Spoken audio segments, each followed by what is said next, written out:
not only was Ukraine and the FBI jointly seeking to censor users on Twitter, they were actually seeking user data as well. Talk about where this campaign came from and what kind of user data were they seeking on the people they had targeted.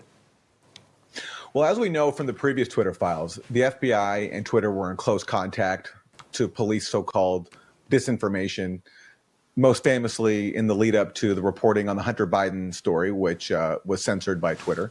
So I imagine as part of this, regular channel of communications, the FBI got Ukraine involved. And in March 2022, so a few weeks after Russia invades, this FBI special agent who was working at the U.S. Embassy in Kyiv sends Twitter a message saying that thanks for talking the other day. As part of our assistance to Ukraine, they sent us this list of accounts that they say spreads fear and disinformation, and for your review. And then the attached memo from the Ukrainian intelligence service, the SBU, is a list of accounts. And it says, we'd like you to ban these accounts and also give us their user data, which means that Twitter would be providing phone numbers, date of birth, and email addresses of everybody who signed up. And that includes me, because my name and profile were on that list, which is something that Twitter flagged in its response. Twitter responded to this FBI special agent by saying, look, we'll take a look at this, but just, we have to flag the fact that this includes American and Canadian journalists, and they listed me as an example. And they said, unless you can show there's some sort of deceptive tie between these journalists and a foreign government, we're not going to take action against them. And the FBI in response to that said, yeah, we're not going to be able to provide evidence of such a tie because, of course, in my case, there is none.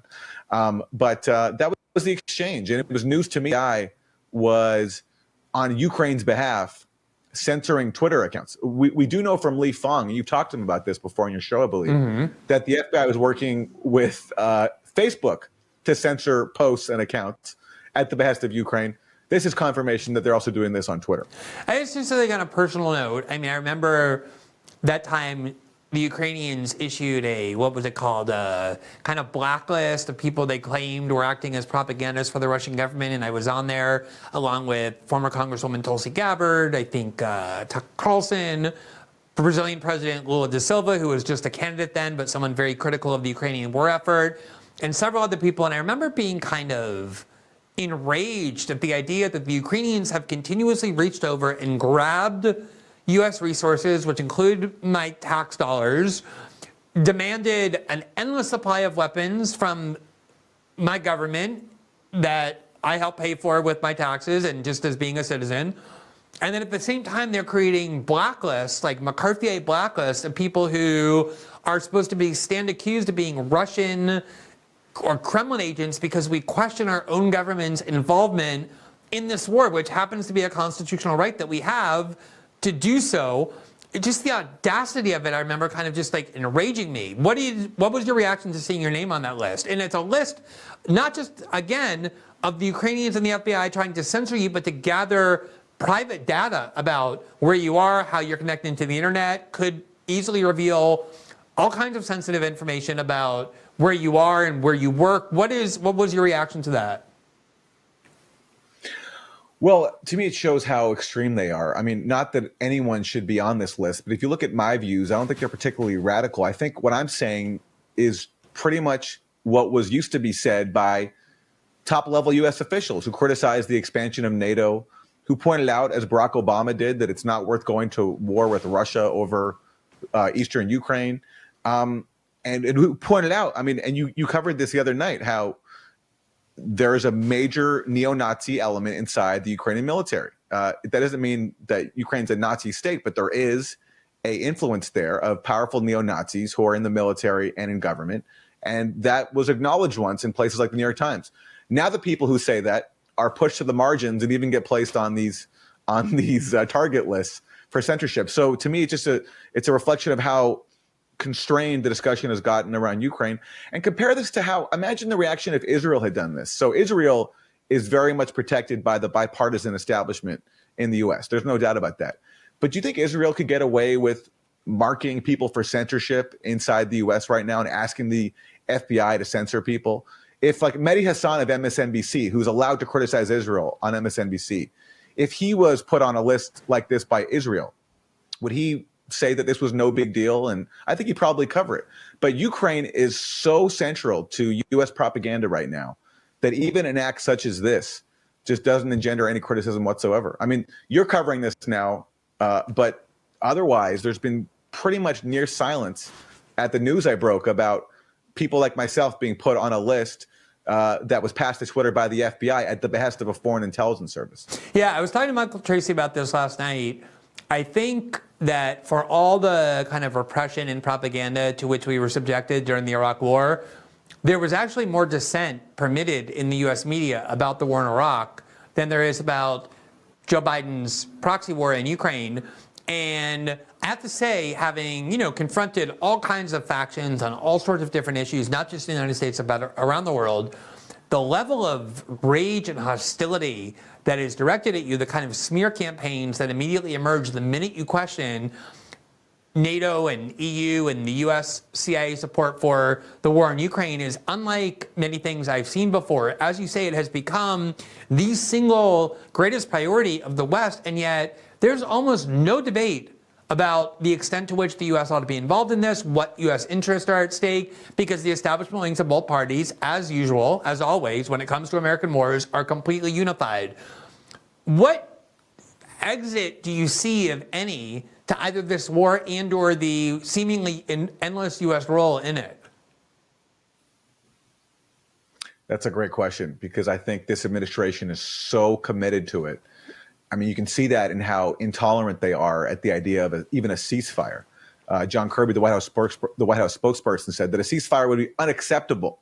Antony Blinken recently said the same thing in a speech in Finland. So honestly, I don't see a way out right now. The only way out I see is just more people dying, because I think the bipartisan U.S. establishment is so committed to this. And right now they have a client in Zelensky who's willing to sacrifice his own people to keep this proxy war going. And it's a tragedy. And especially in it, like, another reason why it's destined to go on is because ideologically, the U.S. media establishment is so committed to it and is so committed to this idea that we have to fight Russia. And that's been inculcated in our culture, I think, as a large part because of Russiagate. We're also, similarly, when people like us were expressing the mildest skepticism about a conspiracy in which the president of the U.S. was being blackmailed by Russia, or whether or not Russia stole these emails at the heart of Russiagate, the similar culture where we were cast as traitors and Putin lovers and banished from respectable society. And we're just seeing that now in a much more extreme scale. Yeah, well, it's a good segue to the other article that you wrote that I do want to ask you about in terms of the Durham report. And, I remember, Aaron, early on when expressing this skepticism, there were very few of us willing to do so. The argument I kept trying to emphasize was this wasn't just about the fact that there was some political scandal aimed at President Trump that lacked evidence, although that was true. The much more dangerous part of it, and I think the part that made it much more intentional, the reason why the scandal, Russiagate, was so valued by the U.S. security state is because it was really a geopolitical project. What it did above all else was it just fed this extreme anti-Russian animus on the part of especially American liberals who blamed Russia and still blame Russia, along with Assange, for what they view as the most cataclysmic event in their lifetime politically, which is the election of Donald Trump and the defeat of Hillary Clinton. And they created an atmosphere in Washington where it was essentially criminalized to even have conversations with Russian officials. Michael Flynn almost went to prison for calling the Russian ambassador. Jeff Sessions was almost charged with perjury because they forgot about two very banal kind of in-passing conversations. They created this climate where miscommunication is almost guaranteed because communication is non-existent. How much do you see what's happening now in this proxy war in Ukraine, which Biden himself says has brought the war closer to nuclear Armageddon than at any point since 1962, as being based in or connected to the original Russiagate scandal? Well, in another way, it was connected, and this is something that you tirelessly pointed out, is that in any remotely responsible journalistic culture, we don't just accept U.S. intelligence claims on faith. So back then, when U.S. intelligence was insisting that Russia stole the emails and gave them the WikiLeaks, you were leading the way and saying that might be true, but we don't just take that claim and write them down. We ask for evidence. And so far, no evidence has been presented to support that claim. And a similar dynamic here. U.S. intelligence officials decree that Russia blew up their own pipeline, or Russia droned themselves, or Russia now blew up the dam, or Russia did this. And the U.S. media has been conditioned to just parrot whatever the U.S. intelligence community says. That was a dynamic that precedes Russiagate, but Russiagate really solidified it and made it anyone who dared ask for evidence was pushed to the margins. And so now we're seeing that in a proxy war, where if you dare question U.S. intelligence officials' claims or ask for evidence, you're again at the fringe. And the rest of the media, those who are on cable television, are just people who are mindlessly parroting U.S. intelligence officials' claims. And that's very dangerous when you're in the midst of a proxy war.